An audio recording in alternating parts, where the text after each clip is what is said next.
شریعت کی خاطر جئیں گے مریں گے۔ معزز سامعین کرام، پردہ نشین خواتین اسلام، اللہ تبارک و تعالی نے انسانوں کو دنیا میں ایک مقررہ وقت تک بھیجا ہے۔ جب وہ اپنا وقت پورا کر لیتا ہے تو اسے دنیا چھوڑ کر جانا پڑتا ہے۔ کسی کا دنیا میں پیدا ہونا اس بات کی علامت ہے کہ وہ ایک دن مرے گا، اور جب اللہ تبارک و تعالی کسی کو دنیا میں بھیجتا ہے تو اس کی تقدیر میں بہت ساری باتیں جو زندگی میں پیش آنے والی ہوتی ہیں وہ سب لکھ کر بھیجتا ہے۔ اسی لیے کہا جاتا ہے کہ تقدیر میں لکھا ہوا ہو کر رہتا ہے۔ تقدیر نہیں بدل سکتی، اللہ تعالیٰ نے تقدیر کو لکھ کر قلم کو توڑ دیا ہے۔ اللہ تعالیٰ نے انسانوں کی تقدیر میں وہ کتنا کمائے گا، کتنا کھائے گا، کتنے سال تک زندہ رہے گا، ساری چیزیں اللہ تعالیٰ نے لکھ دی ہیں۔ اب انسان کو اس تقدیر کو حاصل کرنے کے لیے چاہے وہ اپنے طور پر کوشش کرے تو اس تقدیر کو بہتر بنا لے، اور اللہ تعالیٰ چاہے تو پھر اس تقدیر کے مطابق اس کی ترقی وہیں روک دے۔ لیکن بہرحال جو ہوتا ہے وہ تقدیر کے متعلق اور مطابق ہوتا ہے۔ اللہ تعالیٰ نے انسان کے اندر دنیا میں رزق کی مقدار ہر انسان کے لیے لکھ دیا ہے۔ کس انسان کو کتنا رزق ملنا ہے، کتنی روزی ملنا ہے، یہ اللہ تعالیٰ نے لکھ دیا ہے۔ نحن قسمنا بینہم معیشتہم فی الحیات الدنیا، اللہ فرماتا ہے کہ ہم نے دنیا میں انسانوں کی روزی تقسیم کر دی ہے، کسی کو کم کسی کو زیادہ۔ تو کم اور زیادہ روزی، مال و دولت، اولاد میں کمی بیشی، مال و دولت میں کمی بیشی، مقام مرتبے میں کمی بیشی، یہ ساری چیزیں اللہ کی طرف سے تقسیم شدہ ہیں، اور ان چیزوں کو مان لینے میں ہی انسان کی عافیت ہے، انسان کے لیے نجات ہے۔ جو انسان تقدیر پر راضی رہے گا، جو انسان اپنی تقدیر پر خوش رہے گا، وہ کبھی پریشان نہیں ہوگا، اور جو تقدیر سے راضی نہیں ہوگا، تقدیر پر خوش نہیں ہوگا، وہ ہمیشہ پریشان رہے گا۔ یہ ایک مسلم بات ہے کہ دنیا میں جو ہلاکتیں ہوتی ہیں، جو بربادیاں ہوتی ہیں، وہ اپنی تقدیر سے زیادہ کی ہوس کی وجہ سے ہلاکتیں ہوتی ہیں۔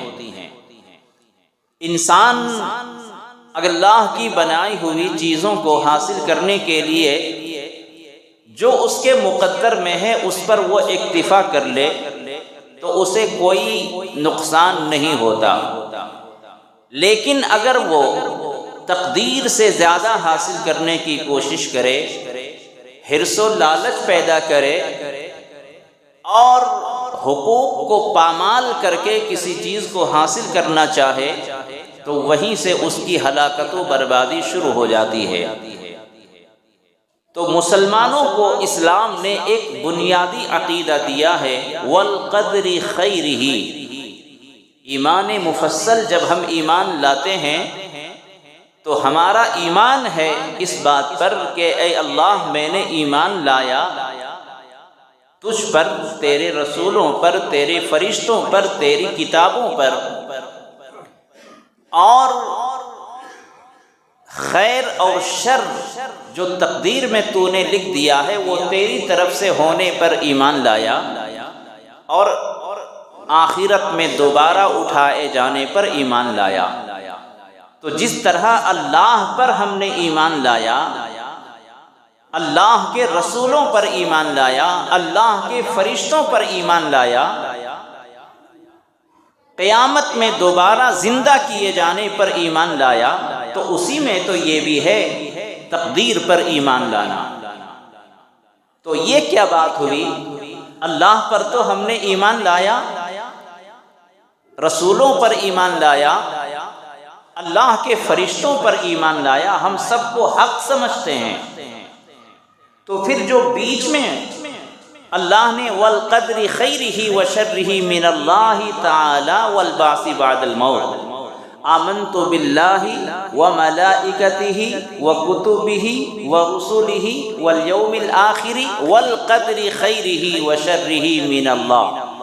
ایمان مفصل میں اللہ پر ایمان لانا، اللہ کی کتابوں پر ایمان لانا، اللہ کے فرشتوں پر ایمان لانا، قیامت کے دن پر ایمان لانا، اور آخرت میں دوبارہ زندہ کیے جانے پر ایمان لانا، اسی میں ایک بیچ میں والقدر خیرہ وشرہ بھی ہے،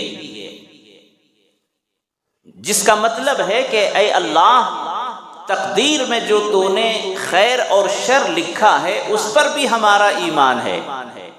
تو ساری چیزوں پر ہم نے ایمان لایا، بیچ والی چیز پر ایمان نہ لانے کا کیا مطلب ہے؟ تو جو ایمان اللہ پر چاہیے، جو ایمان رسول پر چاہیے، جو ایمان اللہ کی کتابوں پر چاہیے، جو ایمان آخرت کے دن پر چاہیے، جو ایمان قیامت میں دوبارہ زندہ کیے جانے پر ایمان چاہیے، وہی ایمان والقدر خیرہ وشرہ پر چاہیے۔ جس کا ایمان جتنا مضبوط ہوگا تقدیر پر، اللہ کی قسم وہ اتنا ہی مطمئن رہے گا۔ جس کا ایمان، جس کا یقین اللہ کی طرف سے تقدیر جو لکھی گئی ہے اس پر ایمان مکمل ہوگا، وہ دنیا میں بھی کامیاب ہوگا، آخرت میں بھی کامیاب ہوگا۔ انبیاء علیہم السلام اسی کیفیت کو پیدا کرنے کے لیے، بندوں کے دلوں میں بٹھانے کے لیے تشریف لائے تھے۔ آج ہمیں اپنی مال و دولت پر، اپنی اولاد پر، اپنی جائیداد پر یقین ہے۔ آج انسانوں کو دواؤں پر یقین ہے، یہ ماترے کھا لیا، یہ دوا کھا لیا تو ہمیں شفا مل جائے گی، یقین ہے۔ لیکن میرے دوستو، جس اللہ نے، جس خالق نے دوا میں تاثیر پیدا کرنی ہے، جس خالق کو آپ کو شفا دینی ہے، اس خالق پر ہمارا یقین نہیں رہا۔ کہنے کے لیے ہم مسلمان ہیں، کہنے کے لیے ہم کتاب والے ہیں، قرآن والے ہیں، رسول کی رسالت پر ایمان لانے والے ہیں، لیکن ہمارا یقین کتنا کمزور ہے، ہم اور آپ خود غور کر سکتے ہیں۔ کچھ دن پہلے ہمارے ایک دوست یو پی سے کسی مدرسے سے تشریف لائے تھے، تو ہم اسی علاقے سے کہیں پیدل چلتے ہوئے گزر رہے تھے، تو انہوں نے دیکھا کہ دکان یا مکان کے دروازے پر فٹکری بندھی ہوئی ہے، تو ان کو یہ پہلی چیز، نئی چیز نظر آئی۔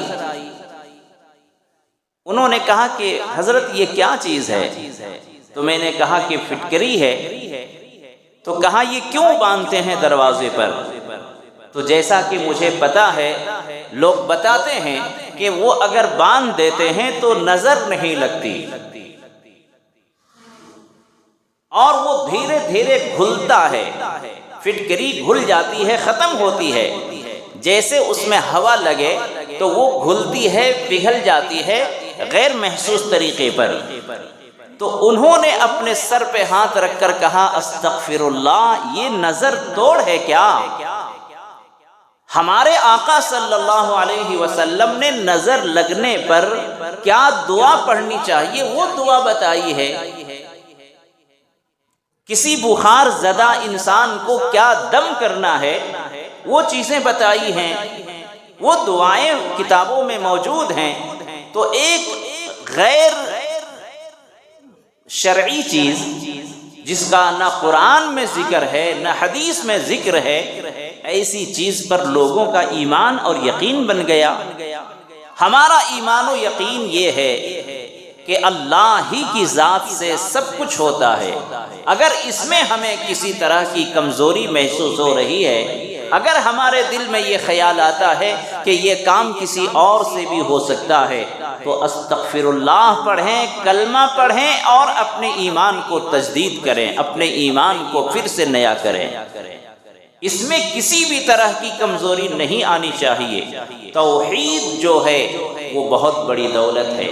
ایک انسان پوری زندگی عبادت میں سستی کرتا ہے، عبادت میں دل نہیں لگتا، عبادت میں پیچھے رہتا ہے، لیکن وہ اللہ کو ایک جانتا ہے، ہر کام اللہ کی طرف سے ہونے کا اس کے دل میں یقین ہے، یعنی اس کی توحید مضبوط ہے، تو اللہ کی ذات سے امید ہے. اور اسلام کا یہ حکم ہے، اسلام کا یہ مزاج ہے کہ اس شخص کو بدعمالیوں کے باوجود کبھی نہ کبھی اسے جنت ضرور نصیب ہوگی، جو اپنی پوری زندگی اعمال نہ کرے. لیکن ایک انسان پوری زندگی عبادت میں گزارتا ہے، پوری زندگی وہ تہجد نوافل میں گزارتا ہے، پوری زندگی وہ صدقہ خیرات میں، حج اور عمرے میں گزارتا ہے، لیکن العیاذ باللہ اس کے دل میں اگر توحید میں کمزوری ہے، وہ شرک کرتا ہے، وہ اولاد کسی اور سے مانگتا ہے، وہ نفع نقصان کا مالک کسی اور کو سمجھتا ہے، وہ اولاد کسی اور سے سمجھتا ہے کہ وہاں جانے سے اولاد ہوگی، اس کی توحید کمزور ہے. تو اللہ تبارک و تعالی فرماتا ہے کہ تمہاری عبادت میری بارگاہ میں قبول نہیں، تمہارا ایمان ہی قبول نہیں.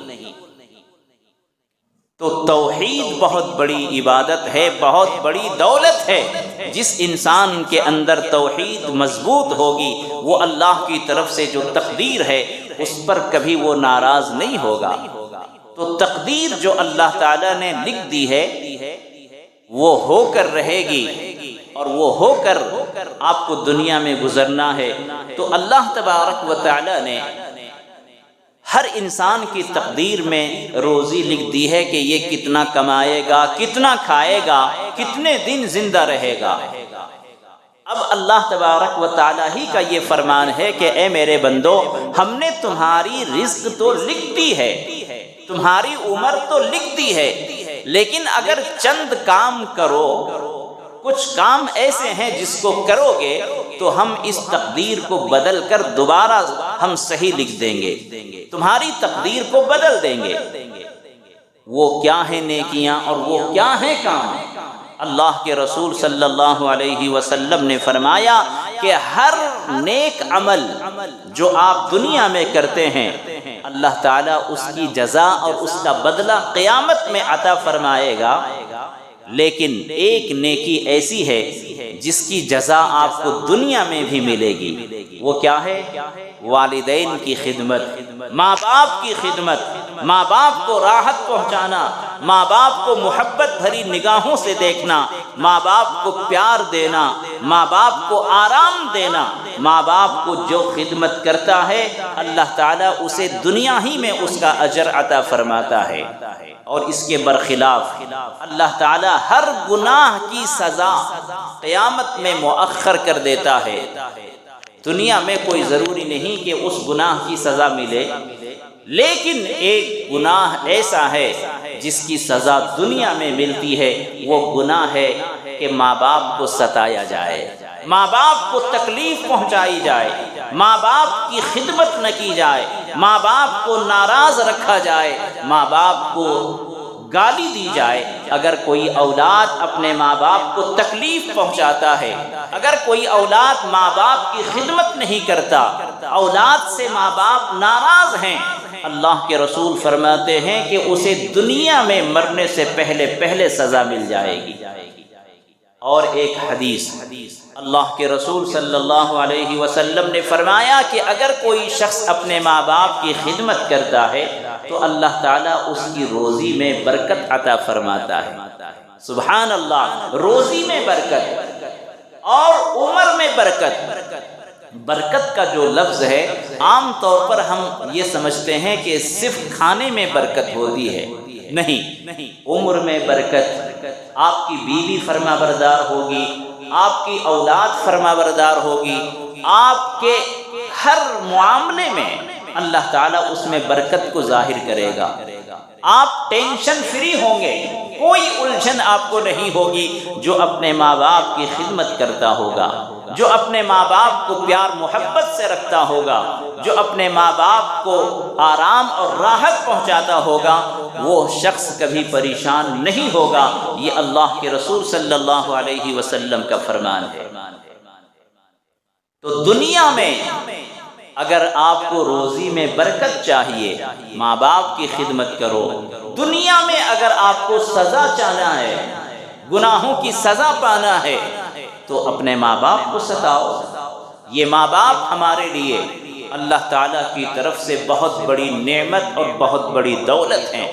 ماں باپ یہ اللہ تعالیٰ کی طرف سے دنیا میں پیدا کرنے کے لیے اللہ تعالیٰ نے اسباب کے طور پر بھیجا ہے۔ بغیر ماں باپ کے ہم دنیا میں نہیں آ سکتے۔ اللہ خالق ہے، لیکن اللہ تعالیٰ نے کسی کی پیدائش کا ذریعہ ماں باپ کو بنایا ہے۔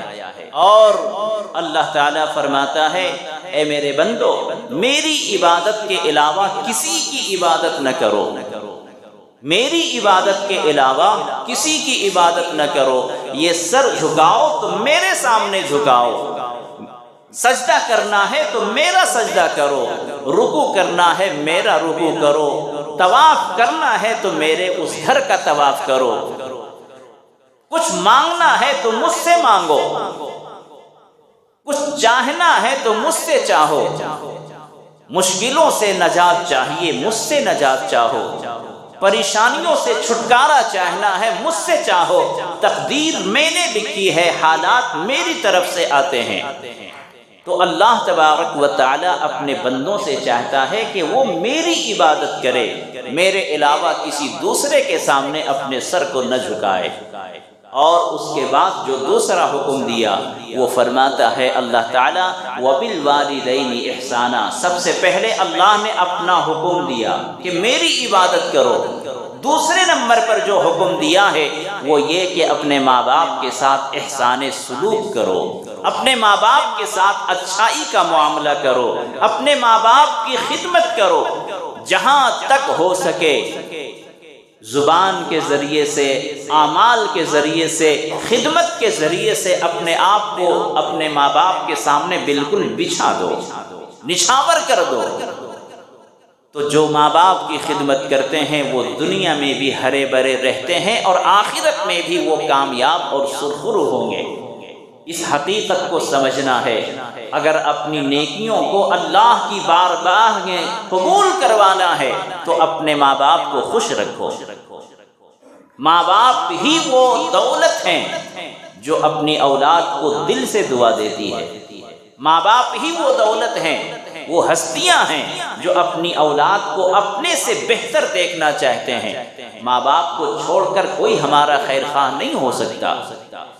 اللہ تعالیٰ نے مال اور اولاد کو اللہ تعالیٰ نے فتنہ قرار دیا ہے۔ انما اموالکم و اولادکم فتنہ۔ آج انسان کس پر زیادہ بھروسہ کرتا ہے؟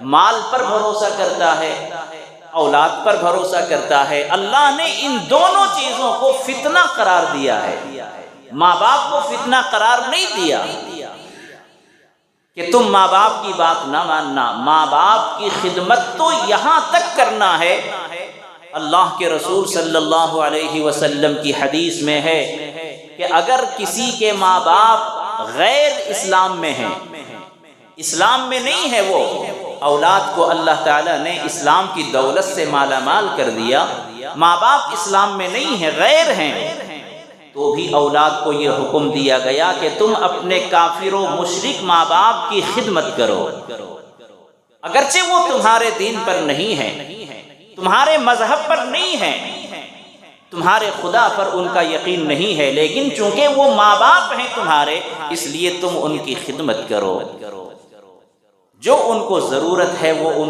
ان کی ضرورت پوری کرو۔ ہاں ان کی بات نہ ماننا، اگر وہ اپنے بت کے سامنے جھکنے کے لیے کہے، اگر وہ اپنے بتوں کی پوجا کے لیے کہے تو ان کی بات تو نہ ماننا، لیکن وہ اگر خدمت تم سے چاہتے ہیں، بیمار ہیں تمہاری خدمت چاہیے، محتاج ہیں ان کو مالی مدد چاہیے، قرض دار ہیں ان کو مال چاہیے، بیمار ہیں ان کو دوا چاہیے، تو تعاون اور خدمت کے اعتبار سے تم اپنے ماں باپ کی خدمت کرو، یہاں تک حکم دیا گیا ہے۔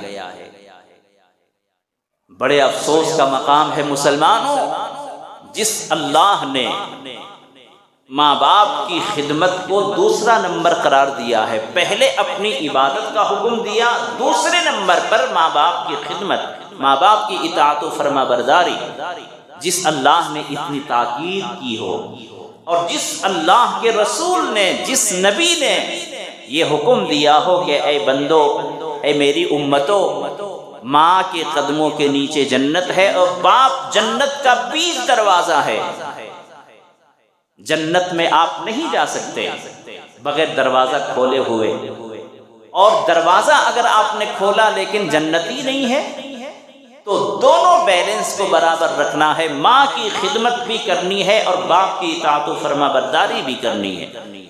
دونوں جب ہمارے راضی رہیں گے تو جنت کا راستہ آسان ہوگا، ورنہ تو صاف صاف کہہ دیا گیا ہے کہ اگر تم عبادت گزار ہو، تہجد گزار ہو، شب گزار ہو، لیکن ماں باپ کی دعائیں تمہیں شامل نہیں ہیں، ماں باپ تم سے ناراض ہیں، تو یہ عبادتیں ایک طرف کر دی جائیں گی، بغیر ماں باپ کی رضامندی کے تمہاری عبادت قبول نہیں ہوگی۔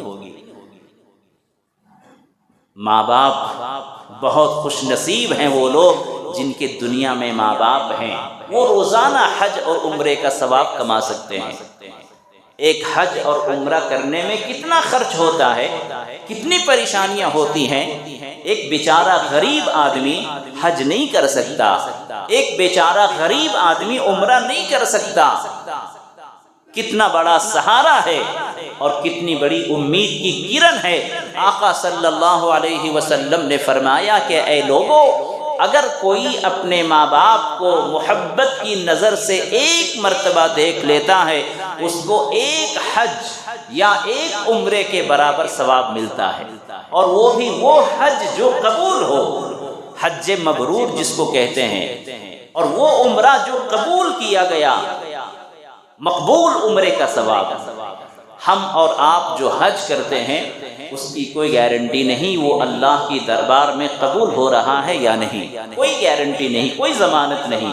اگر اخلاص سے ہم نے حج کیا ہوگا تو اللہ قبول کر لے، اللہ کی مرضی، لیکن اللہ کے رسول نے ضمانت کے طور پر، گارنٹی کے طور پر یہ بات فرمائی ہے، اگر کوئی محبت کی نگاہ سے دیکھتا ہے، اخلاص سے دیکھتا ہے، فرما برداری کے جذبے سے دیکھتا ہے، دل سے اپنے ماں باپ کو پیار محبت اور خوشی کے جذبے سے دیکھتا ہے، تو اللہ تعالی ہر نظر پر ایک مقبول حج کا ثواب عطا فرماتے ہیں، ایک مقبول عمرے کا ثواب عطا فرماتے ہیں، جس میں رد ہونے کا کوئی سوال ہی نہیں۔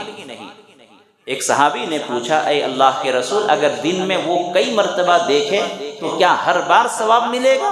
آقا صلی اللہ علیہ وسلم نے فرمایا، ہاں بلا شبہ، جتنی بار وہ اپنے ماں باپ کو محبت کی نگاہ سے، نظر سے دیکھے گا، اتنی بار ان کو ثواب ملے گا۔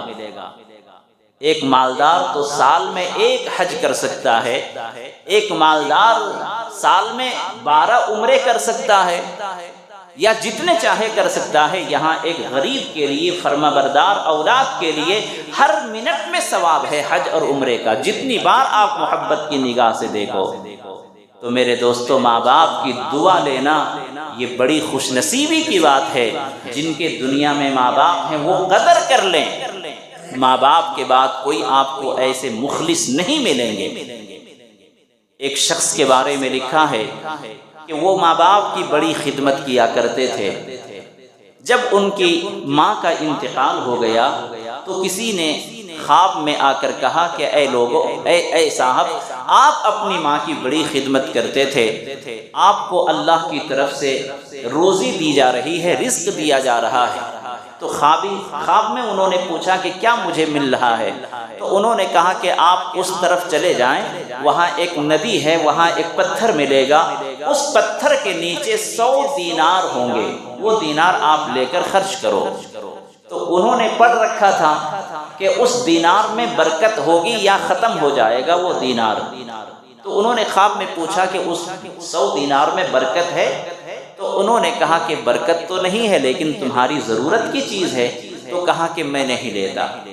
بہرحال صبح ہوئی تو انہوں نے اپنی بیوی سے تذکرہ کیا کہ بیگم، رات میں نے ایسا خواب دیکھا تھا، میں نے 100 دینار لینے سے انکار کر دیا۔ تو بیگم نے کہا کہ جا کر دیکھ تو لو 100 دینار وہ ہیں یا شیطانی خواب ہے؟ انہوں نے کہا کہ جب لینا نہیں ہے تو دیکھنا کیوں؟ نہیں جاتا۔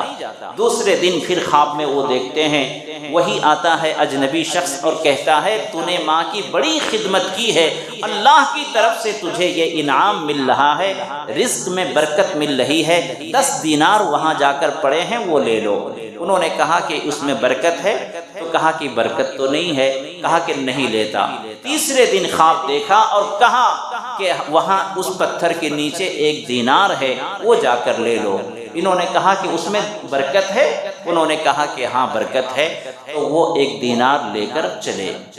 صبح گئے اور جا کر اس دینار کو حاصل کیا اور آنے لگے۔ لکھا ہے کتاب میں کہ وہ آتے ہوئے راستے میں ان کے دل میں خواہش ہوئی کہ آج 1 دینار ملا ہے، چلو آج گھر میں کچھ اچھا پکوان پکواتے ہیں۔ وہ ایک راستے میں ایک مچھلی فروش سے مچھلی خریدی اور لا کر اپنی بیگم کو دیا اور کہا کہ بیگم یہ مچھلی ہے، اس کی اچھی طرح سے اس کا سالن پکاؤ یا جو پکانا ہے پکا لو۔ اللہ کا کرشمہ، اس مچھلی کو جیسے کاٹا گیا اس میں ایک ایسا قیمتی ہیرا نکلا ہے کہ جس کو جا کر بازار میں خریدا گیا تو اس کی پوری زندگی کا اس میں خرچہ نکل گیا۔ اس کو کہتے ہیں برکت، اور صرف یہ کتابوں میں نہیں ہے، ریئل ہے، حقیقت میں ہے۔ زمینی سطح پر آپ ایسے واقعات آج بھی رونما ہوتے ہیں۔ اللہ تعالیٰ کسی کی خدمت کا جذبہ قبول کر لیتا ہے، کسی کی خدمت کا صلہ دنیا ہی میں دے دیتا ہے۔ اللہ تعالیٰ ساری نیکیوں کا جو بدلہ ہے وہ قیامت میں عطا فرمائے گا، لیکن بعض خدمتیں ایسی ہوتی ہیں اللہ قبول کر کے دنیا ہی میں دے دیتا ہے۔ ایک بہت بڑے اللہ والے، آپ جو مدرسوں میں 10 روپے، 100 روپے، 1000 روپے جو دیتے ہیں، اس یقین کے ساتھ دیجئے کہ اللہ تعالیٰ اس کا بدلہ ضرور دے گا۔ یہ 10 روپے آپ کے لیے ذریعے نجات بنیں گے، قبر میں جنت کا باغیچہ بننے کا ذریعہ بنیں گے، میدان حشر میں کامیابی کا ذریعہ بنیں گے۔ 10 روپے اپنے لیفٹ ہاتھ سے مت دینا، 10 روپے عزت کے ساتھ سیدھے ہاتھ سے دینا، شکریہ کے ساتھ دینا۔ آپ سے کوئی بڑی رقم نہیں مانی جاتی ہے، آپ سے کوئی بڑی اور اونچی رقم نہیں مانگی جاتی ہے۔ اللہ کے لیے کوئی مسجد کے لیے، مدرسے کے لیے، محتاج ضرورت مندوں کے لیے اگر مانگے تو آپ جتنا بھی دیں عزت کے ساتھ دیں، وقار کے ساتھ دیں، یقین کے ساتھ دیں، انشاءاللہ وہی 10 روپے آپ کے بڑے کام آئیں گے۔ ایک بہت بڑے اللہ والے دمشق کے، انہوں نے یہ واقعہ بیان کیا ہے اور کہا کہ ہمارے یہاں دمشق میں ایک قبرستان ہے جس کا نام ہے دحداح قبرستان۔ اس میں اولیاء، علماء، پرہیزگار لوگ سب مدفون ہیں۔ اب انہوں نے واقعہ بیان کیا کہ بہت مشہور قبرستان ہے۔ ایک مرتبہ ایسا ہوا کہ ایک عورت آئی جنازے کو لے کر، اس کے ساتھ چند لوگ تھے۔ جو گورکن تھا قبر کھودنے والا، اس سے قبر کھودنے کو کہا، قبر تیار ہو گئی، جنازہ رکھا گیا۔ جنازے کا جو صندوق تھا وہ قبر کھودنے والے کے حوالے کیا گیا، اور اس قبر کھودنے والے نے جیسے ہی لاش کو قبر میں رکھا ہے، اس نے جو منظر دیکھا ہے اس منظر کو دیکھ کر قبر کھودنے والا اور قبر میں لاش رکھنے والا اس منظر کو دیکھ کر بے ہوش ہو جاتا ہے۔ لوگ حیران ہو جاتے ہیں کہ کیسے ہوا، کیا ہوا؟ لوگوں نے اس کے چہرے پر پانی کے چھینٹے مارے، کچھ دیر کے بعد ہوش آیا تو انہوں نے وہ منظر بتایا کہ میں نے دیکھا کہ جیسے ہی اس شخص کو، اس میت کو میں نے جنازے کو قبرستان میں، قبر میں رکھا ہے، قبر بالکل کھل گئی، قبر بالکل کشادہ ہو گئی، اور وہ حسین منظر میں نے دیکھے جو میں نے حدیث میں سنا تھا کہ جب مومن کی قبر دفن کیے جاتے ہیں تو مومن کی قبر کھل جاتی ہے، کشادہ ہو جاتی ہے، تا حد نگاہ وسیع ہو جاتی ہے، جنت کی خوشبوئیں، جنت کی ہوا اور ساری چیزیں وہاں ان کو مہیا ہو جاتی ہیں۔ وہ منظر میں دیکھ کر تاب نہ لا سکا۔ اتنی دیر میں 2 تیز رفتار گھوڑ سوار آئے اور اس جنازے کو لے کر چلے گئے۔ یہ منظر دیکھ کر میں بے ہوش ہو گیا، مجھے کچھ ہوش نہیں رہا۔ اچھا، یہ منظر صرف قبر کھودنے والا دیکھا، اس نے دیکھا، دوسروں نے نہیں دیکھا۔ بہرحال سب لوگ چلے گئے اور سب نے یہ سوچا کہ شاید کوئی خیالی بات ہوگی یا کوئی ذہن میں انہوں نے سوچ لیا ہوگا، تو انہوں نے نظر انداز کیا اور سب لوگ چلے گئے۔ یہ قبر کھودنے والا بھی چلا گیا قبر کو بند کرنے کے بعد۔ کچھ زمانے کے بعد پھر وہی عورت آتی ہے اور ایک میت کو لے کر آتی ہے اور اسی قبر کھودنے والے سے کہتی ہے کہ قبر تیار کرو۔ قبر تیار ہوئی، پھر اس کے جنازے کو جب اس قبر میں رکھا گیا تو پھر وہی منظر ہوا، لیکن اس بار وہ بے ہوش نہیں ہوا۔ قبر میں رکھنے کے بعد وہ بے ہوش نہیں ہوا قبر کھودنے والا۔ انہوں نے اس عورت کے پیچھے پیچھے چلنا شروع کر دیا اور اس عورت سے جا کر اکیلے میں پوچھا کہ بیگم، خاتون، آپ یہ بتائیے کہ یہ 2 جنازے کون تھے؟ پہلا جنازہ اور یہ دوسرا جنازہ کون تھا؟ میں نے بڑا عجیب و غریب منظر دیکھا ہے۔ پہلے جنازے کو جب میں نے وہاں قبر میں رکھا تو قبر بالکل تا حد نگاہ، جہاں تک میں دیکھ سکتا تھا قبر کشادہ ہو گئی، جنت کی ہوا آ رہی ہے، جنت کے پھول، جنت کے باغیچے، وہاں کی خوشبوئیں آ رہی ہیں، محلات بنے ہوئے ہیں، اور 2 تیز رفتار گھوڑ سوار نے اس جنازے کو لے کر چلے گئے۔ پہلے جنازے کے ساتھ بھی ایسا ہی ہوا، دوسرے جنازے کے ساتھ بھی ایسا ہی ہوا۔ یہ 2 جنازے کون تھے، کس کے تھے؟